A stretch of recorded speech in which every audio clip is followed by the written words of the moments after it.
Pukul 13.14. Suara dering telepon yang tajam merobek keheningan di kamar bayi. Saraswati Putri sedang berlutut di lantai. Dengan perut hamil 8 bulan yang berat bersandar di pahanya, ia melipat sebuah baju monyet bayi mungil berwarna kuning selembut sinar matahari.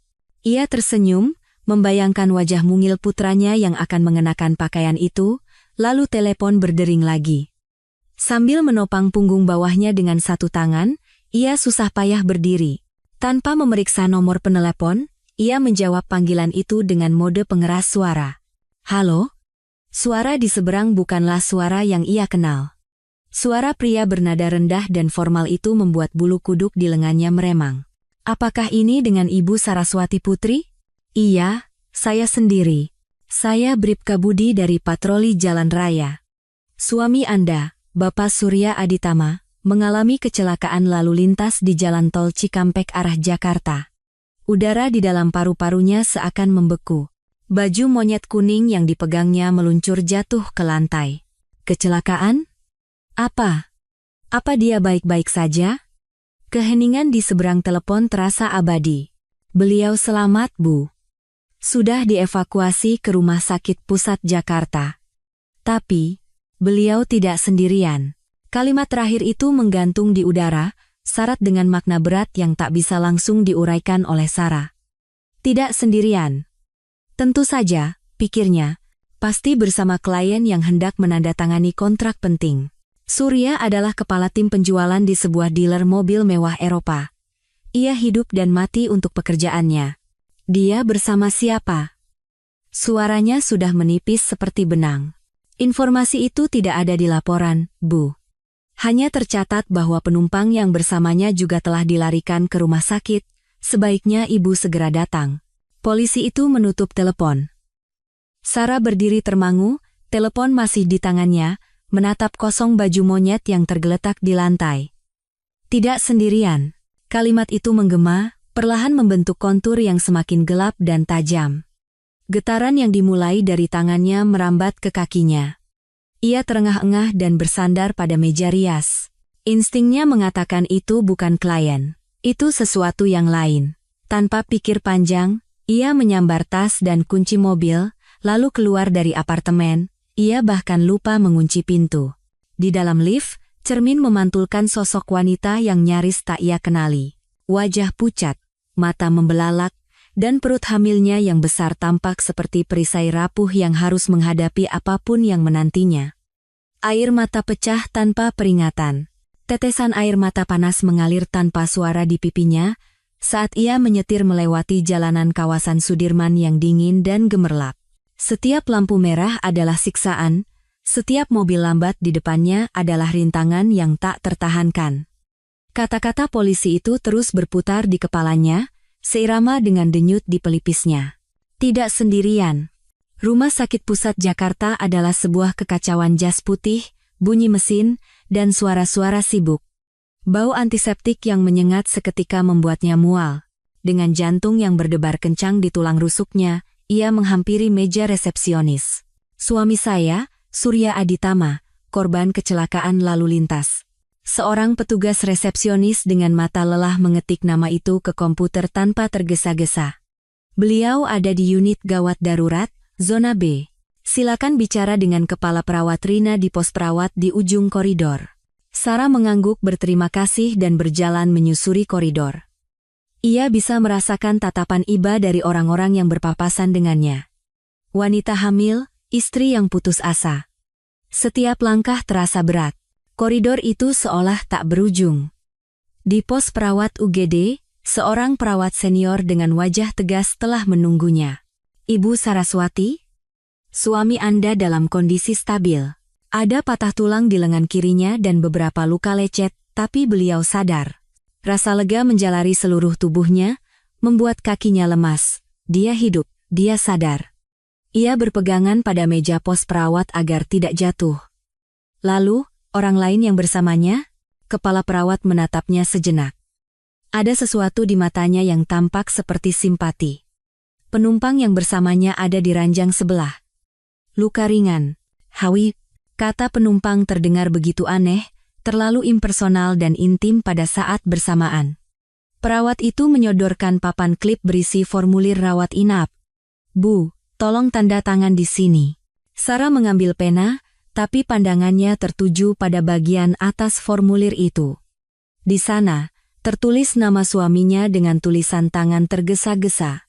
Pasien Surya Aditama, Ranjang 14.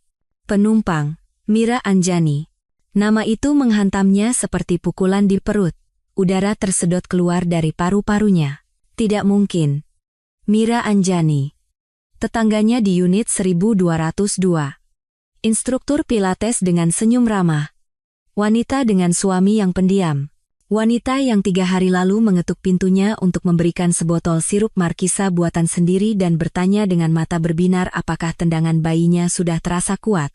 Wanita yang menggenggam tangannya dan berkata, Bu Sarah akan jadi ibu yang hebat. Saya sangat mengagumi Anda. Mira Anjani yang itu. Wajahnya kehilangan semua warna. Papan klip itu terlepas dari jari-jarinya, jatuh ke lantai dengan suara kering. Bunyi monitor detak jantung. Panggilan untuk dokter melalui pengeras suara, tangisan seorang anak di suatu tempat di lorong semuanya menyatu menjadi dengungan yang jauh dan melengking. Ia meletakkan tangan di perutnya dalam pos protektif yang naluriah saat lututnya lemas. Ia merosot ke lantai di tengah koridor rumah sakit. Dunianya menyusut menjadi nama yang tertulis di selembar kertas itu. Mira Anjani. Tetangga, teman, dan wanita simpanan suaminya. Lantai terasa dingin dan keras di bawah lututnya. Untuk sesaat, dunianya diringkas menjadi sensasi itu. Hawa dingin yang merayap melalui celana jinnya. Tekanan pada tulangnya. Dan rasa sakit tumpul yang merupakan gema samar dari rasa sakit sesungguhnya yang telah bersarang di dadanya. Kepala perawat menghampirinya, suaranya yang cemas menembus dengungan di telinganya. Ibu, Anda tidak apa-apa? Seseorang memegang lengannya dengan kuat, membantunya berdiri, dan menuntunnya ke kursi plastik yang tidak nyaman di dekat dinding. Ia duduk, tetapi tubuhnya tidak terasa seperti miliknya. Sebuah cangkang kosong yang berat, dan di dalam perutnya, untuk pertama kalinya, ia merasakan bukan berat putranya, melainkan beban pengkhianatan. Mira Anjani. Nama itu adalah racun yang menyebar melalui nadinya. Setiap kenangan, setiap interaksi dengan tetangganya itu kini ditafsirkan ulang di bawah cahaya yang mengerikan dan kejam. Kunjungan mendadak dengan dalih meminjam gula, obrolan di lift. Mira selalu dengan cerdik bertanya tentang Surya, tentang pekerjaannya, tentang perjalanan dinasnya. Pak Surya kerja keras sekali, ya. Kasihan. Bu Sarah harus menjaganya baik-baik. Kata-kata yang dulu terdengar seperti solidaritas antar wanita, kini menjadi ejekan, pisau yang terselubung. Kenangan yang paling jelas dan menyakitkan muncul. Pesta barbeku warga di fasilitas komunitas apartemen 2 bulan lalu, pada hari Minggu, Sarah, yang merasa berat karena kehamilannya, sedang duduk. Surya berada di dekat panggangan bersama pria-pria lain. Mira datang dan duduk di sampingnya, meletakkan tangannya di perut Sarah. Boleh saya sentuh? Tanyanya dengan kelembutan yang kini membuatnya mual. Lalu, sambil menatap lurus ke mata Sarah, ia berkata, ini ikatan yang ajaib, ya. Antara ibu dan anak. Tidak ada yang bisa memutuskannya. Sekarang, duduk di koridor rumah sakit, Sarah memahami kedalaman kebohongan itu. Ini bukan sekadar perselingkuhan, bukan sebuah kesalahan. Ini adalah sandiwara kejam yang dipentaskan tepat di depan hidungnya, di tempat yang ia sebut rumah. Tetangganya itu tidak ingin menjadi temannya, ia ingin menonton hidupnya dari barisan depan. Mungkin untuk membandingkan, mungkin karena kepalsuan murni. Setiap pertanyaan tentang kehamilan, setiap nasihat tentang vitamin dan morning sickness, bukanlah empati, melainkan pengumpulan informasi. Itu adalah cara untuk mengukur medan, untuk mengukur seberapa tidak sadarnya seorang istri yang sedang hamil terhadap dunia kebohongan yang dibangun oleh suaminya. Seorang dokter wanita muda dengan kacamata berbingkai tipis dan ekspresi serius berdiri di depannya. Ibu Saraswati? Saya Dr. Anindita, dokter jaga. Suami Anda sudah melewati masa kritis. Patah tulang radius distal di lengan kiri, perlu difiksasi, tapi tidak ada kerusakan neurologis. Beliau beruntung. Kata beruntung terdengar seperti penghinaan. Beruntung karena selamat untuk menghadapi kehancuran yang ia ciptakan sendiri. Bolehkah saya menemuinya? Tanya Sarah, suaranya serak, nyaris tak terdengar. Dokter itu ragu-ragu. Beliau sedang diberi obat penenang untuk mengendalikan rasa sakit, dan pasien lainnya ada di ruang observasi yang sama. Mungkin lebih baik menunggu sebentar. Tidak, kata Sarah dengan ketegasan yang mengejutkan dirinya sendiri. Saya ingin melihatnya sekarang.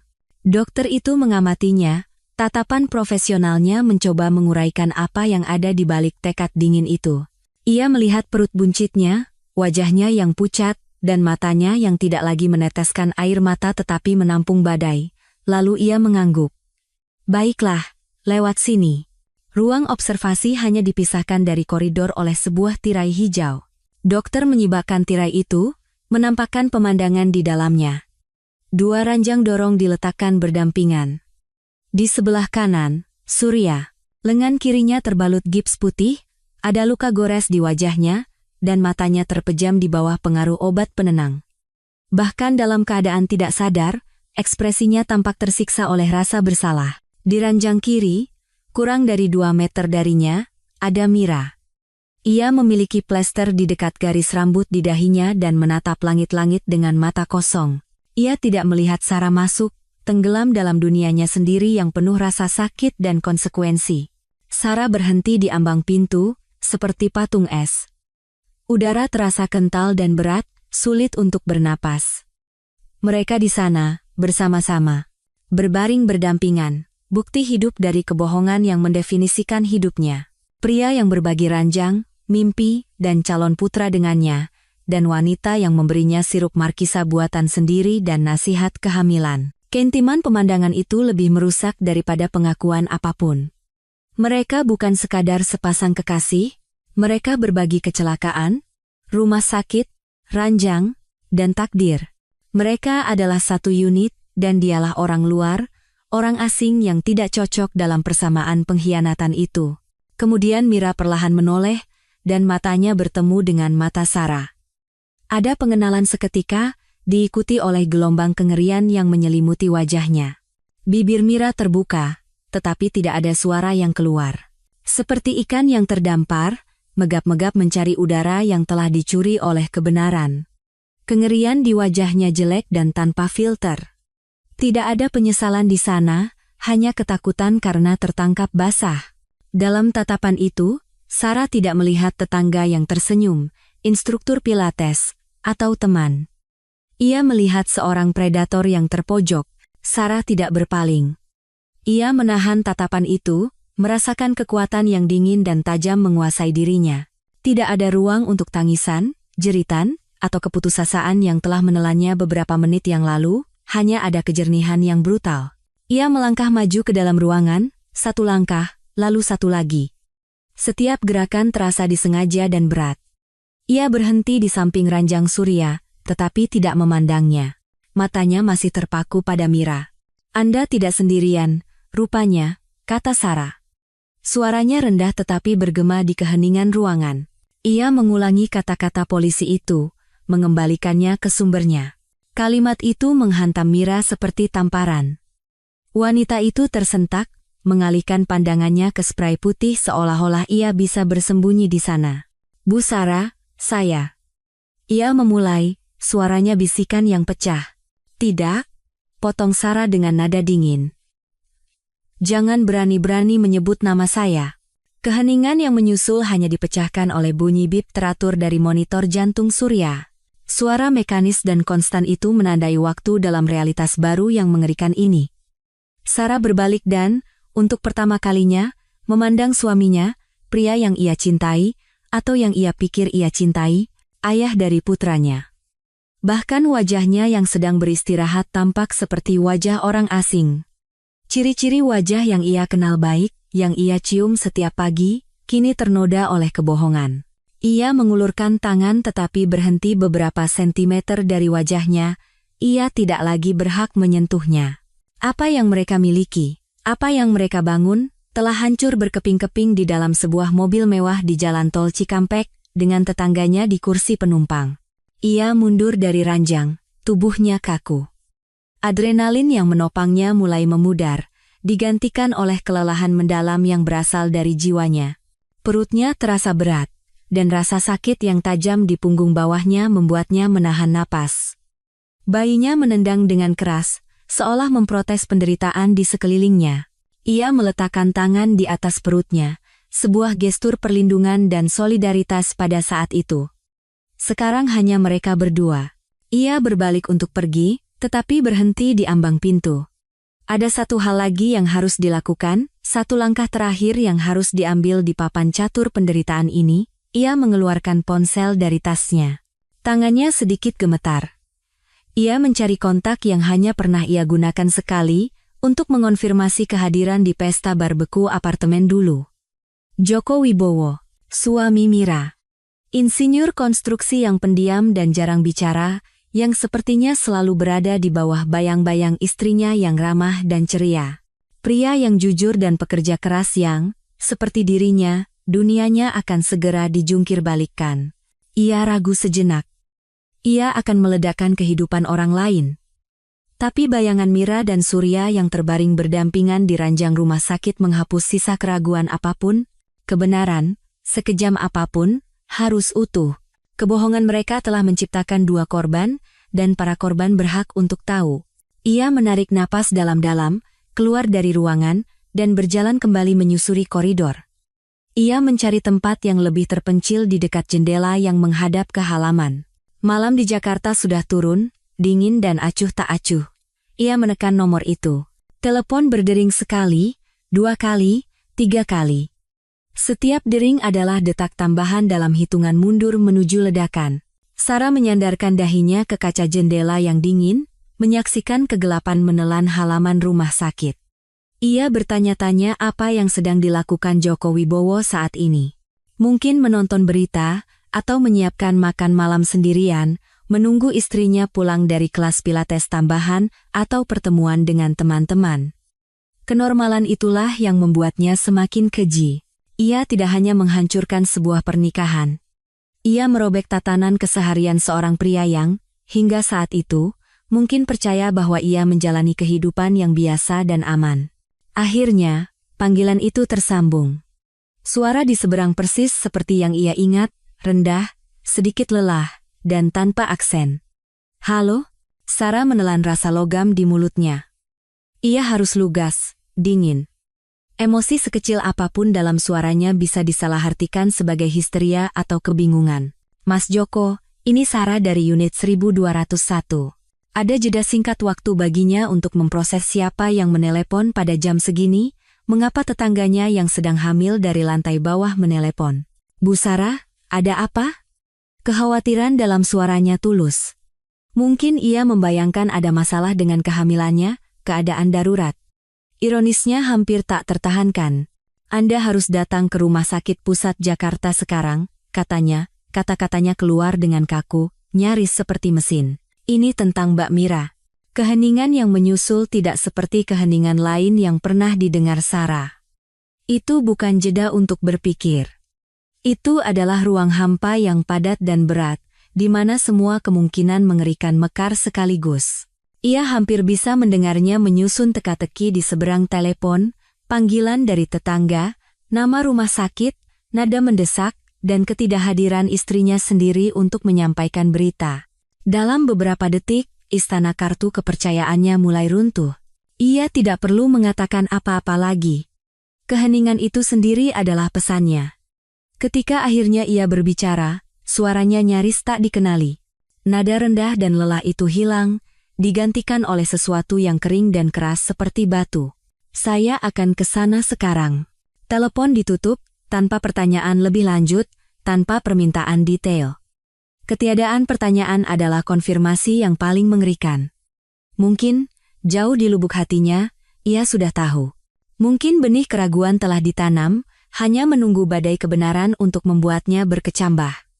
Orang-orang yang pendiam dan pengamat seperti Joko Wibowo seringkali melihat lebih dari yang mereka tunjukkan. Ia tidak bertanya apa yang terjadi, karena pertanyaan yang sebenarnya penting adalah dengan siapa. Dan jawabannya, seperti yang mungkin sudah ia duga, tidak akan datang dari kecelakaan kerja atau perampokan. Itu akan datang dari sesuatu yang jauh lebih pribadi dan busuk. Sarah memasukkan ponselnya dan kembali ke kursi plastik. Tubuhnya sekarang terasa seberat 1 ton. Panggilan telepon itu telah menguras sisa-sisa kekuatannya yang terakhir. Ia merasa seperti kaki tangan dan korban, pembawa berita kiamat dan salah satu penyintasnya. Waktu mulai merayap. Di luar sudah gelap gulita. Ia mengamati pergerakan di koridor, perawat yang bergegas, keluarga yang menangis, dokter dengan ekspresi yang tak terbaca, sebuah mikrokosmos dari penderitaan dan kelegaan. Dan ia duduk di sana, di pusat drama pribadinya, menunggu babak berikutnya dimulai. Ia memikirkan putranya. Tangannya secara naluriah kembali ke perutnya, sebuah pelabuhan aman di tengah-tengah kehancuran. Bayi itu menendang lagi, kali ini lebih lembut, seolah merasakan kelelahannya. Pada saat itu, sebuah tekad yang jernih dan tak tergoyahkan terbentuk di benaknya. Anak ini tidak akan dibesarkan di rumah yang dibangun di atas puing-puing kebohongan. Ia tidak akan memiliki seorang ayah yang integritasnya palsu, atau seorang ibu yang mengecilkan dirinya agar sesuai dengan pernikahan yang hancur. Tendangan itu bukan hanya gerakan janin, itu adalah pengingat bahwa ada kehidupan yang bergantung pada kekuatan dan keberaniannya. Rasa sakit pengkhianatan itu luar biasa, tetapi cintanya pada makhluk yang bahkan belum ia temui ini lebih besar. Dan cinta itu yang akan membawanya keluar dari sini. 25 menit kemudian, ia melihatnya. Joko Wibowo muncul dari ujung koridor, bergerak dengan urgensi yang terkendali. Ia tidak terlihat panik, tetapi kekakuan di bahunya dan intensitas langkahnya mengkhianati badai di dalam dirinya. Matanya memindai sekeliling, lalu menemukannya. Ia mendekat, wajahnya topeng yang tak terbaca. Dari dekat, ia bisa melihatnya. Matanya yang biasanya tenang kini gelap, dan pembuluh darah kecil berdenyut di pelipisnya. Ia tidak butuh penjelasan. Tatapannya sudah mengatakan bahwa sesuatu yang mendasar di dalam dirinya telah hancur. Di mana mereka? Tanyanya, suaranya bisikan serak. Sarah hanya berdiri dan mengangguk ke arah tirai hijau. Tidak ada kata-kata yang diperlukan. Mereka sekarang adalah sekutu yang tak terduga, dipersatukan oleh pengkhianatan yang sama, berjalan bersama menuju pusat gempa bencana mereka. Ia merasakan rasa persahabatan yang aneh dan gelap dengan pria yang nyaris tak ia kenal ini. Keduanya dikhianati oleh 2 orang yang seharusnya menjaga hati mereka. Ia mengikutinya, berhenti selangkah di belakang saat Joko menyibakkan tirai. Pemandangannya masih sama. Surya masih tertidur karena obat penenang, sebuah monumen bagi kelemahannya sendiri. Dan Mira, kini duduk di ranjangnya, kakinya menjuntai ke samping seolah-olah hendak berdiri. Ia menatap ke arah pintu, mengharapkan Sarah lagi, tetapi wajahnya hancur saat melihat Joko berdiri di sana. Ekspresinya adalah sebuah vonis. Udara di ruangan itu menipis. Monitor detak jantung Surya seolah-olah mengejek pemandangan itu, sebuah metronom acuh tak acuh untuk akhir dari 2 pernikahan. Mira menutup mulutnya dengan tangan, dan isak tangis kering keluar dari bibirnya. Kengerian di matanya total. Ia memandang Joko, lalu memandang Sarah yang berdiri tepat di belakangnya, dan saat ia memahami aliansi antara 2 orang yang dikhianati, wajahnya dipenuhi keterkejutan. Tidak ada tempat untuk lari. Joko melangkah maju, tubuhnya tegang seperti tali baja. Ia melihat istrinya, lalu melihat pria yang tertidur di ranjang sebelah, dan hubungan antara kedua fakta itu mengeras di depan matanya. Keterkejutan di wajahnya menyakitkan untuk dilihat. "Mira, ada apa ini?" tanyanya, suaranya akhirnya pecah. Itu bukan pertanyaan tentang kecelakaan. Itu pertanyaan tentang segalanya, tentang mereka berdua di kamar rumah sakit bersama-sama, tentang malam-malam ketika ia pulang terlambat, tentang panggilan telepon yang mencurigakan, tentang jarak yang telah merayap di antara mereka secara halus. Mira mulai menangis tangisan putus asa dan jelek dari seseorang yang tertangkap basah dan tidak punya alasan lagi. Itu cuma kesalahan, Mas Joko. Cuma kesalahan, isaknya, mengeluarkan kata-kata klise yang terdengar hampa. Ini tidak seperti yang kamu pikirkan. Tapi itu persis seperti yang ia pikirkan. Penyangkalannya adalah penghinaan terhadap kecerdasannya. Joko tidak menjawab. Ia hanya terus menatapnya, keheningannya merupakan tuduhan yang lebih keras daripada jeritan manapun. Matanya kemudian beralih ke Sarah. Ada pertanyaan diam dalam tatapannya, pandangan yang mencari konfirmasi. Sarah hanya balas menatapnya dan mengangguk, hampir tak terlihat. Ya, benar. Kita berdua. Sarah berdiri tak bergerak di dekat pintu, pengamat diam dari kehancuran yang telah ia gerakan. Ia tidak merasakan kepuasan atau balas dendam, hanya kekosongan yang dingin. Menyaksikan penderitaan Joko seperti melihat bayangannya sendiri di cermin yang pecah.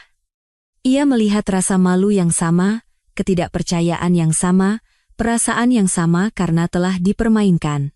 Wanita yang bertanya tentang tips kehamilan dan berpura-pura mengaguminya sedang menangis, tertangkap basah bersama suami orang lain.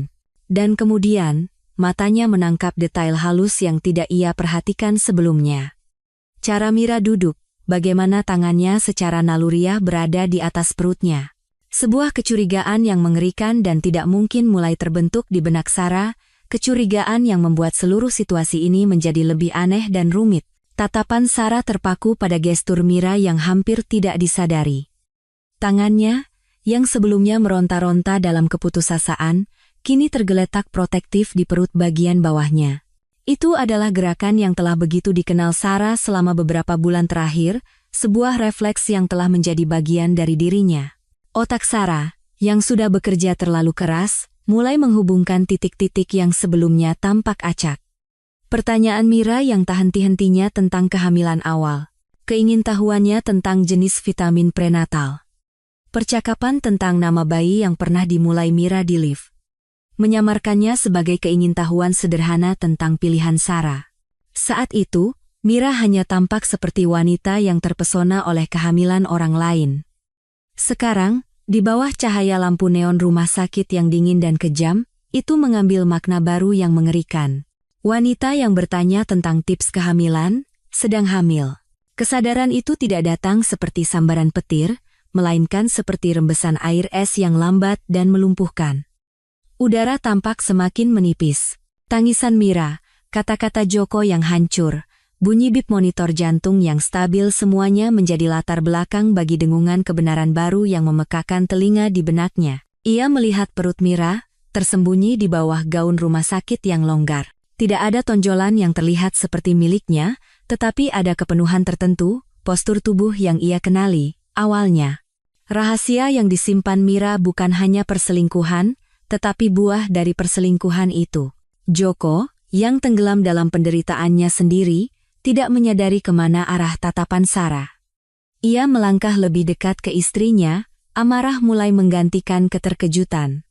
Kesalahan, ulangnya, suaranya rendah dan berbahaya. Kesalahan itu salah belok Mira. Kesalahan itu lupa bayar tagihan. Berada di dalam mobil dengan suami tetanggamu di kota lain, itu bukan kesalahan. Itu pilihan. Pilihan yang kamu buat setiap hari. Setiap kata adalah pukulan. Mira meringis, wajahnya basah oleh air mata. Bukan begitu. Aku mau memberitahumu, ia berbohong dengan lemah, mencari-cari tali penyelamat di tengah reruntuhan. Memberitahuku apa? Desak Joko, suaranya meninggi. Bahwa kamu selingkuh? Atau kamu mau menunggu sampai pria itu menceraikan istrinya yang sedang hamil sebelum memberitahuku? Penyebutan kehamilan Sarah menggantung di udara. Joko melirik Sarah sejenak, dan baru saat itulah seluruh kekejaman situasi itu sepertinya menghantamnya. Ini bukan hanya pengkhianatan antara dua pasangan, ini adalah pengkhianatan yang dilakukan pada seorang wanita di saat-saat paling rentannya.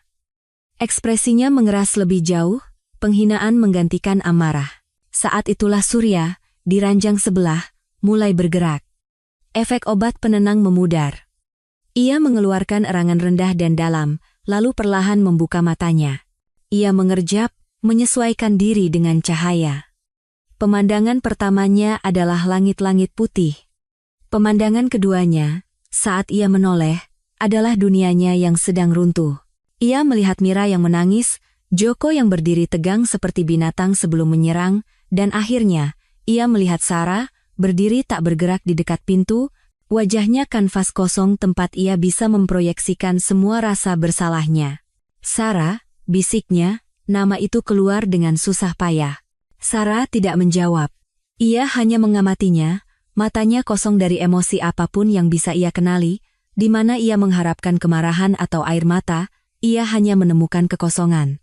Dan kekosongan itu jauh lebih mengerikan. Kehadiran Surya, yang kini sadar, mengubah dinamika ruangan. Joko berbalik ke arahnya, target baru untuk amarahnya. "Kamu," katanya, suaranya syarat dengan rasa jijik. "Kamu masuk ke rumahku, menjabat tanganku, makan di mejaku, dan di belakangku. Kamu bermain-main dengan istriku." Surya mencoba untuk duduk, tetapi meringis kesakitan karena lengannya dan mundur. "Mas Joko, tenang dulu, kita bisa bicarakan ini." Ia menggunakan nada halus kepala tim penjualan yang telah menyelamatkannya berkali-kali. Tetapi di sini, dalam situasi ini, kata-kata itu terdengar menyedihkan. "Bicarakan." Joko tertawa, suara kering tanpa humor. "Tidak ada yang perlu dibicarakan. Pemandangan di sini sudah menjelaskan semuanya." Ia berbalik lagi ke Mira, fokusnya kembali ke sumber penderitaannya. "Sudah selesai Mira, kemasi barang-barangmu. Aku tidak mau melihatmu lagi." Saat itulah keputusasaan Mira mencapai puncaknya. Dihadapkan dengan ancaman kehilangan suaminya, rumahnya, stabilitasnya, segalanya, ia memainkan kartu terakhirnya, yang paling mengerikan. "Kamu tidak bisa melakukan ini," teriaknya tajam. "Mas Joko, aku hamil." Keheningan yang turun di ruangan itu mutlak, begitu dalam sehingga bunyi bip monitor terdengar seperti jeritan. Joko membeku, kepalanya perlahan berbalik ke arahnya, ekspresinya benar-benar tidak percaya. Di ranjang lain, mata Surya membelalak, keterkejutan terukir di wajahnya. Dia juga tidak tahu. Itu adalah bagian dari rahasia yang disimpan Mira untuk dirinya sendiri. Sarah memejamkan matanya sejenak. Jadi itu benar. Kecurigaannya terkonfirmasi dengan cara yang paling kejam. Ia merasa lantai di bawahnya menghilang, tetapi tubuhnya tetap berdiri. Adrenalin melonjak kembali dengan kekuatan penuh, gelombang energi dingin yang menopangnya untuk menyaksikan babak terakhir dari tragedi ini. Joko memandang perut Mira, lalu kembali ke wajahnya, pikirannya bekerja dengan liar, mencoba memproses informasi itu, mencoba mencocokkannya ke dalam garis waktu pengkhianatan. "Hamil." Ulangnya. Kata itu asing di mulutnya. Sesuatu yang dalam keadaan lain mungkin merupakan kegembiraan, berkilat di matanya tetapi segera padam oleh racun kecurigaan. Ia memandang Surya, lalu kembali ke Mira. Pertanyaan itu tidak perlu diucapkan, itu terukir di setiap ototnya yang tegang. "Ini anakmu, Mas Joko." "Tentu saja ini anakmu," kata Mira cepat, suaranya meluncur karena ingin meyakinkannya. Kita kan sudah mencoba." "Ingat, ini anakmu, aku bersumpah." Tapi sumpah itu terdengar palsu. Benih ketidakpercayaan, sekali ditanam, adalah rumput liar yang tidak bisa dicabut. Fakta bahwa ia menyembunyikan kehamilannya sampai saat putus asa ini adalah bukti bahwa ada sesuatu yang salah. Ia tidak membagikan berita itu dengan gembira. Ia menggunakannya sebagai perisai, sebagai senjata pemerasan emosional. Sementara itu, Surya menjadi pucat pasi. Ia memandang Mira, perutnya, lalu Sarah. Ekspresinya adalah campuran keterkejutan, kebingungan, dan kengerian yang menyedihkan. Petualangan cerobohnya telah menghasilkan kerumitan yang tidak pernah ia bayangkan. Seorang anak, mungkin anaknya, tumbuh di dalam rahim istri pria lain, sementara istrinya sendiri mengandung ahli warisnya yang sah. Simetri itu mengerikan. Sarah mengamati pemandangan itu dengan perasaan aneh yang jauh, seolah-olah sedang menonton film. Ia melihat bidak-bidak bergerak, aliansi pecah, dan kebohongan menumpuk di atas kebohongan lain. Ia melihat perangkap yang telah dibuat Mira untuk dirinya sendiri.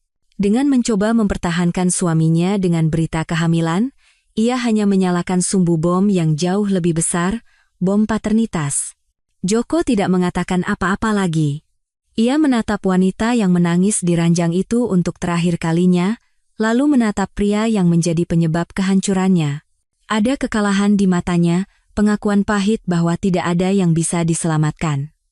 Ia berbalik dengan gerakan kaku orang yang jauh lebih tua dan berjalan menuju pintu.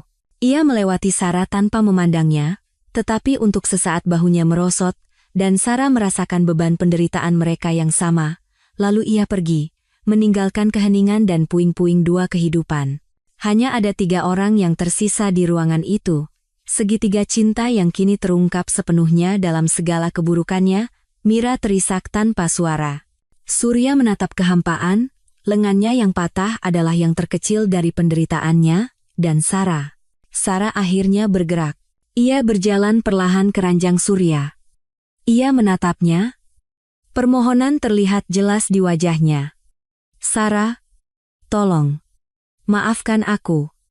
Aku bisa jelaskan. Ia memandangnya, bukan dengan kebencian, tetapi dengan rasa ingin tahu klinis, seolah-olah seorang ilmuwan sedang mengamati spesimen. Jelaskan apa, Surya? Tanyanya, suaranya tenang dan datar. Jelaskan bagaimana kamu mengkhianatiku, atau bagaimana kamu berselingkuh dengan tetanggaku yang berpura-pura menjadi temanku? Atau mungkin kamu ingin menjelaskan bagaimana kamu tega melakukan itu saat aku mengandung anakmu, dan sekarang ini? Tatapannya beralih ke Mira, yang meringis di bawah beban tatapan itu. Kamu menghancurkan keluarga kita, lanjut Sarah, suaranya masih rendah, tetapi setiap kata membelah udara. Kamu menghancurkan semua yang kita bangun.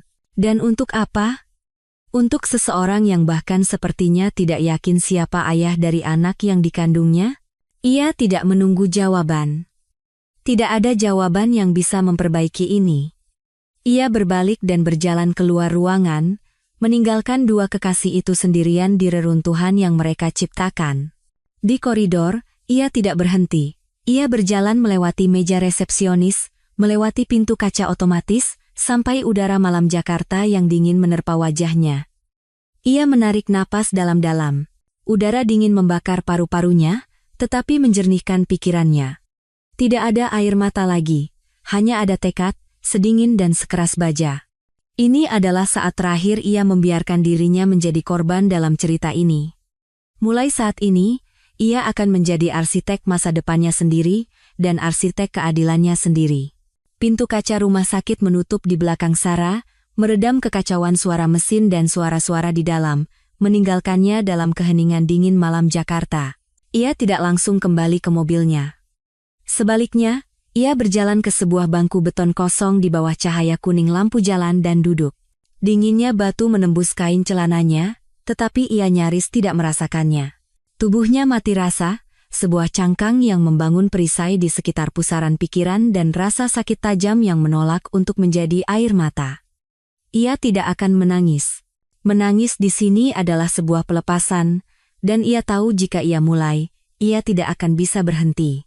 Ia membutuhkan semua kekuatannya utuh. Ia duduk di sana entah berapa lama, mengamati mobil-mobil yang melintas di jalan raya, masing-masing membawa alam semesta cerita yang tidak ia ketahui orang-orang yang pulang ke rumah, ke keluarga, ke kehidupan normal. Kata normal sekarang terdengar seperti bahasa asing. Hidupnya telah terbagi menjadi sebelum dan sesudah, dan garis pemisahnya adalah sebuah kamar rumah sakit dengan 2 ranjang dan kebohongan yang terungkap. Kata-katanya kepada Surya bergema di benaknya, kamu menghancurkan keluarga kita. Tetapi saat mengatakannya, ia menyadari kebenaran yang lebih dalam. Sebuah keluarga yang dibangun di atas fondasi yang begitu rapuh, yang begitu rentan terhadap badai pertama, mungkin sudah retak jauh sebelum kehancuran terakhirnya. Pengkhianatan itu bukanlah gempa bumi, itu hanyalah gempa susulan yang menampakkan retakan-retakan yang telah ia tolak untuk lihat dalam kebahagiaannya yang penuh keyakinan. Kenangan beberapa bulan terakhir mulai menyusun ulang dirinya dengan cara baru, seperti potongan-potongan puzzle yang diatur ulang untuk membentuk gambar yang mengerikan. Perjalanan dinas akhir pekan yang dibenarkan Surya sebagai hal penting untuk mencapai target penjualan. Saat-saat ia pulang terlambat dengan aroma parfum yang bukan miliknya, yang ia katakan milik klien yang melakukan test drive, jarak yang halus. Ponsel yang sekarang selalu diletakkan terbalik di meja samping tempat tidur. Kejengkelan saat ia bertanya tentang harinya.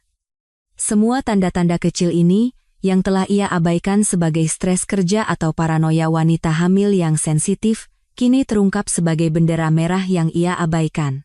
Ia tidak hanya ditipu, ia telah membiarkan penipuan itu berkembang biak dalam kepercayaannya yang buta. Pintu rumah sakit terbuka lagi, dan perawat yang ia lihat di koridor mendekatinya dengan hati-hati. "Bu Sarah, Anda baik-baik saja? Anda tidak boleh berada di luar sini dalam cuaca dingin." Sarah mengangkat kepalanya. "Saya akan pergi sekarang. Saya hanya butuh waktu sejenak." Perawat itu ragu-ragu, simpati profesionalnya berbenturan dengan keengganan untuk mencampuri urusan. "Suami Anda terus mencari Anda." Beliau sangat gelisah. Sarah merasakan gelombang jijik. Gelisah. Seolah-olah kenyamanannya adalah prioritas dalam hal apapun. "Katakan padanya saya sudah pulang," jawabnya dengan suara tegas. "Dan, pasien yang satunya," lanjut perawat itu, merendahkan suaranya, "suaminya kembali. Dia sedang berbicara dengan pekerja sosial sekarang." Berita itu menghantamnya dengan rasa ingin tahu yang mengerikan. Joko Wibowo telah kembali. Pria yang telah pergi dalam keadaan hancur, tanpa menoleh ke belakang, telah kembali ke pusat penderitaan. Mungkin karena rasa tanggung jawab, mungkin karena kebutuhan akan penutupan formal, atau mungkin karena kata-kata mengerikan yang telah dilemparkan Mira ke udara, hamil. Seorang anak, bahkan yang asal-usulnya diragukan, menciptakan ikatan yang tidak bisa diputuskan dengan sekadar berpaling. Didorong oleh dorongan yang tidak ia pahami sepenuhnya, Sarah berdiri. Ia tidak akan pulang. Belum. Ada satu babak terakhir malam itu yang perlu ia saksikan. Ia masuk kembali ke rumah sakit, tetapi bukan ke UGD. Ia menuju ke ruang tunggu kecil di dekat kantor pekerja sosial, arah yang ditunjukkan perawat dengan anggukan. Dari jarak yang aman, tersembunyi oleh arsitektur impersonal koridor, ia bisa melihat pemandangan itu melalui jendela kaca. Joko duduk di kursi, tubuhnya membungkuk ke depan, siku di lutut, kepala di tangan. Mira duduk di seberangnya, dan di antara mereka ada seorang pekerja sosial wanita yang tampak lelah, mencoba menengahi hal yang mustahil. Suara Mira adalah bisikan memohon, terdengar bahkan melalui kaca. Ia memberi isyarat, menangis, menunjuk ke perutnya. Dan di sanalah, di ruangan steril itu, di bawah cahaya dingin, lapisan terakhir kebenaran terkelupas. Nantinya, seorang dokter, teman keluarga yang dihubungi Sarah dalam kejernihannya di tengah keputusasaan, akan memberinya detail dari apa yang dibicarakan di ruangan itu. Di bawah tekanan kehilangan yang akan datang, pengakuan Mira adalah campuran yang menyedihkan dari setengah kebenaran dan manipulasi. Ia mengakui bahwa hubungannya dengan Surya bukanlah hal baru.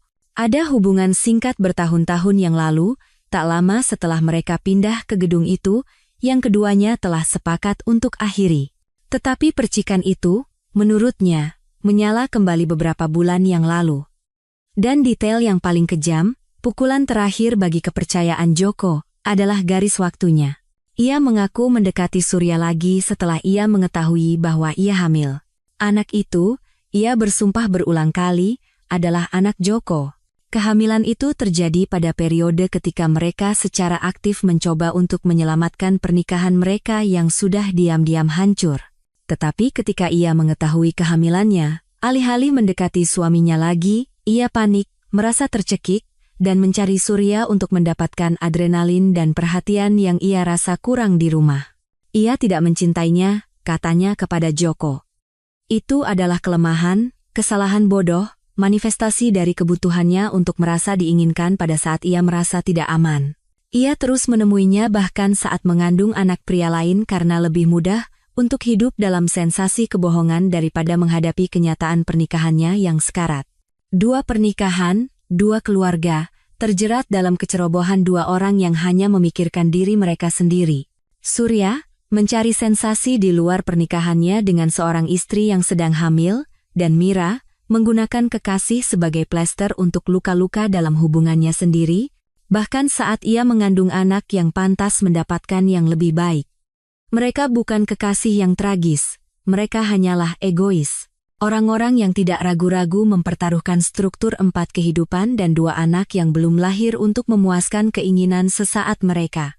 Menonton dari kejauhan, Sarah merasakan sisa-sisa perasaan terakhirnya untuk Surya berubah menjadi abu. Bukan lagi rasa sakit atau kemarahan, itu adalah penghinaan yang dalam dan pahit. Ia tidak berselingkuh karena cinta yang besar, hasrat yang luar biasa yang akan menebusnya dalam sebuah tragedi romantis. Ia berselingkuh karena kebosanan, kesombongan, dan sensasi murahan dari hubungan dengan tetangganya yang sudah menikah. Ia telah menukar keluarga yang mereka bangun, kesucian kelahiran putranya, dengan hubungan daur ulang yang kotor dengan seorang wanita yang menggunakannya untuk mengisi waktu. Ia melihat Joko berdiri. Ia tidak mengucapkan sepatah kata pun, hanya menatap Mira dengan tatapan panjang dan kosong yang seolah menembusnya. Itu adalah tatapan seorang pria yang melihat reruntuhan rumahnya sendiri, dan tahu tidak ada satupun balok yang bisa diselamatkan. Lalu ia berbalik, berjalan keluar ruangan, melewati pintu depan rumah sakit, dan menghilang ke dalam malam. Kali ini, untuk selamanya. Ia tidak menoleh ke belakang. Sarah pun berbalik dan pergi. Tidak ada lagi yang bisa dilihat. Kehancuran telah selesai. Ia menyetir pulang dengan mode autopilot, pikirannya anehnya sunyi. Apartemen itu, yang pernah menjadi tempat perlindungannya, sekarang terasa seperti TKP. Setiap benda, setiap foto di dinding, setiap perabot yang mereka pilih bersama, adalah saksi bisu dari kebohongan. Ia masuk ke kamar bayi. Baju monyet kuning itu masih tergeletak di lantai. Ia memungutnya. Rasa kain lembut di tangannya adalah satu-satunya hal nyata di dunia yang telah menjadi mimpi buruk. Ia tidak akan membongkar kamar ini. Ia akan menyelesaikannya sendirian. Panggilan telepon pertamanya keesokan paginya adalah ke pengacara. Yang kedua ke agen properti. Yang ketiga ke perusahaan pindahan. Ia bergerak dengan efisiensi yang dingin dan metodis, seolah-olah ia sedang mengelola proyek konstruksi, bukan menghancurkan hidupnya. Setiap keputusan adalah satu langkah menjauh darinya, dari gedung itu, dari wanita di unit 1220. Surya keluar dari rumah sakit sore harinya. Ia menelepon Sarah puluhan kali, tetapi ia tidak menjawab.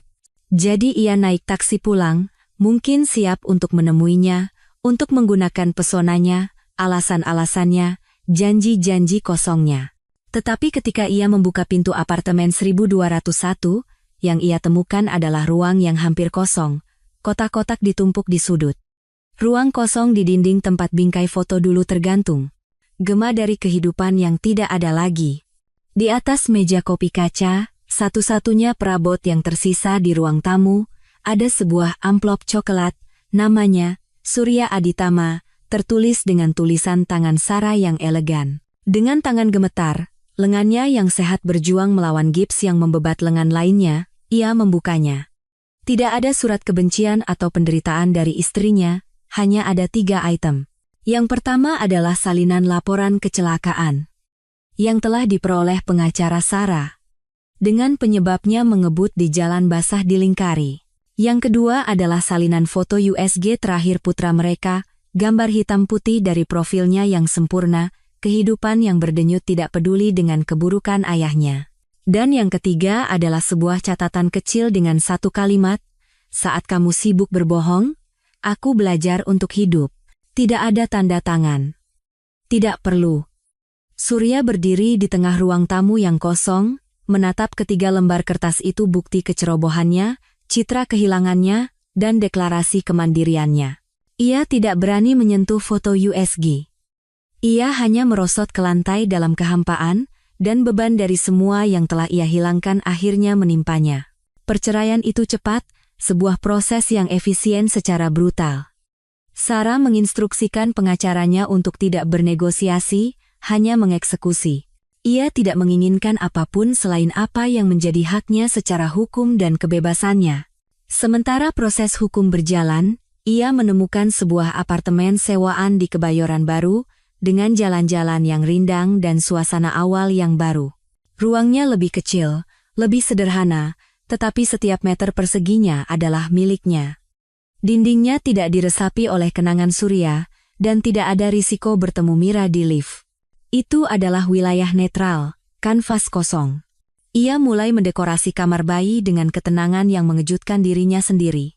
Ia mengecat dinding dengan warna abu-abu lembut dan merakit tempat tidur bayi sendiri, mengikuti instruksi dengan konsentrasi yang hampir meditatif. Setiap sekrup yang dikencangkan, setiap bagian yang disatukan, adalah tindakan penciptaan, penegasan kemampuannya untuk membangun dan menopang kehidupan sendirian. Ia tidak merasakan ketidakhadiran Surya.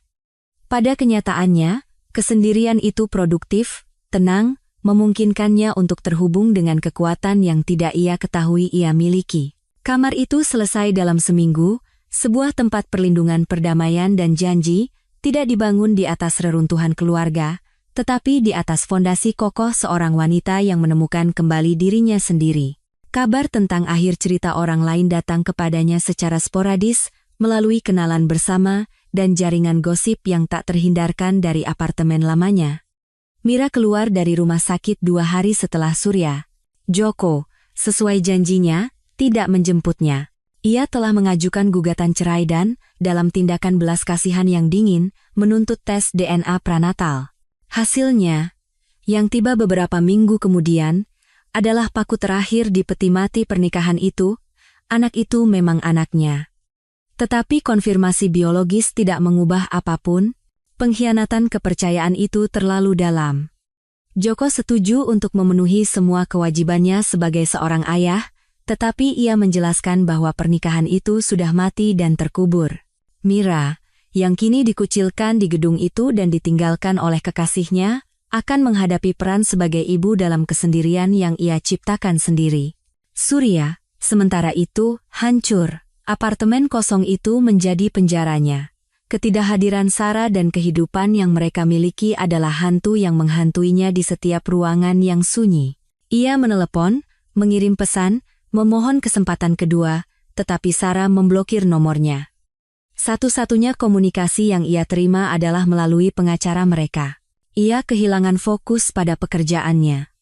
Kilau bintang penjualannya telah padam, dan kepala tim penjualan mobil mewah itu menjadi bayangan, hanya menjual citra seorang pria yang telah kehilangan segalanya. 3 minggu setelah kecelakaan, pada suatu Sabtu pagi yang cerah, bel pintu apartemen baru Sarah berbunyi. Jantungnya berdebar kencang, sisa ketakutan lama bahwa itu mungkin Surya. Tetapi ketika ia mengintip melalui lubang intip, ia melihat sosok yang tidak terduga, Joko Wibowo. Ia ragu sejenak, lalu membuka pintu. Ia tampak lebih kurus, lebih tua, tetapi ada tekad baru yang keras di matanya. Ia tidak tersenyum. "Maaf datang tanpa pemberitahuan," katanya dengan suara rendah. "Saya hanya merasa harus memberikan ini kepada Anda." Ia menyodorkan sebuah amplop, bukan amplop surat, tetapi amplop dokumen yang lebih besar. "Apa ini?" tanyanya. "Salinan hasil tes DNA dan sebuah proposal. Dari saya dan pengacara saya." Bingung, Sarah mempersilakannya masuk. Mereka duduk di ruang tamu kecil, keheningan canggung di antara mereka. Ia membuka amplop itu. Di dalamnya ada laporan yang mengonfirmasi paternitas Joko, dan di bawahnya, sebuah dokumen hukum. Itu adalah proposal penyelesaian. Joko menawarkan untuk memberikan seluruh ganti rugi yang akan ia dapatkan dari perusahaan Surya, untuk tekanan mental dan pelanggaran kontrak jumlah yang cukup besar, yang diyakini pengacaranya bisa ia menangkan. Sebagai imbalannya, ia meminta sesuatu yang membuat Sarah menahan napas. Ia meminta hak asuh bersama. Bukan atas putranya, tetapi atas putranya. "Saya tidak mengerti," kata Sarah. Kertas-kertas itu bergetar di tangannya.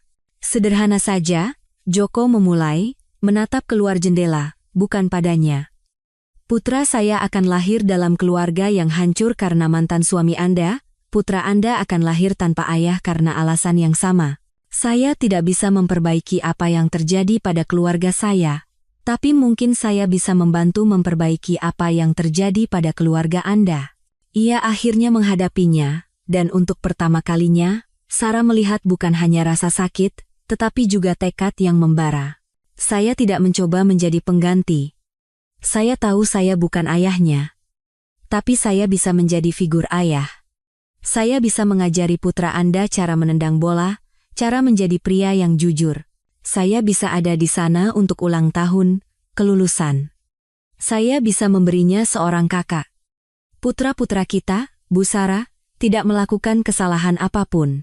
Mereka adalah satu-satunya korban yang tidak bersalah, dan mereka akan selamanya terhubung oleh sejarah orang tua mereka. Mungkin mereka bisa tumbuh bersama, seperti keluarga. Keluarga yang aneh dan tambal sulam, tapi tetap keluarga." Sarah terdiam. Proposal itu gila. Belum pernah terjadi sebelumnya, dan pada saat yang sama, Sangat masuk akal. Itu adalah bentuk keadilan puitis yang tidak pernah bisa ia bayangkan, mengambil kehancuran yang disebabkan oleh dua orang dan membangun sesuatu yang baru dan fungsional darinya untuk kedua anak. Warisan tak berdosa dari pengkhianatan itu. Saya tidak tahu harus berkata apa, bisiknya. Jangan katakan apa-apa sekarang, jawabnya sambil berdiri. Pikirkanlah. Bicaralah dengan pengacara Anda. Tawaran ini tulus. Saya tidak melakukan ini karena kasihan pada Anda. Saya melakukannya untuk anak-anak. Ia pergi, meninggalkan Sarah sendirian dengan dokumen-dokumen itu dan kemungkinan masa depan yang tidak pernah ia bayangkan. Seminggu kemudian, putranya lahir. Seorang anak laki-laki yang sehat dengan mata ingin tahu dan paru-paru yang kuat. Pada hari ia keluar dari rumah sakit, ia menemukan dua karangan bunga di apartemennya.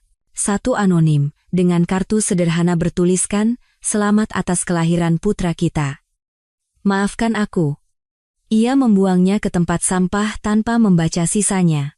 Yang lainnya adalah karangan bunga liar sederhana dengan kartu tulisan tangan, "Selamat datang di dunia, jagoan kecil. Kakakmu tidak sabar bertemu denganmu.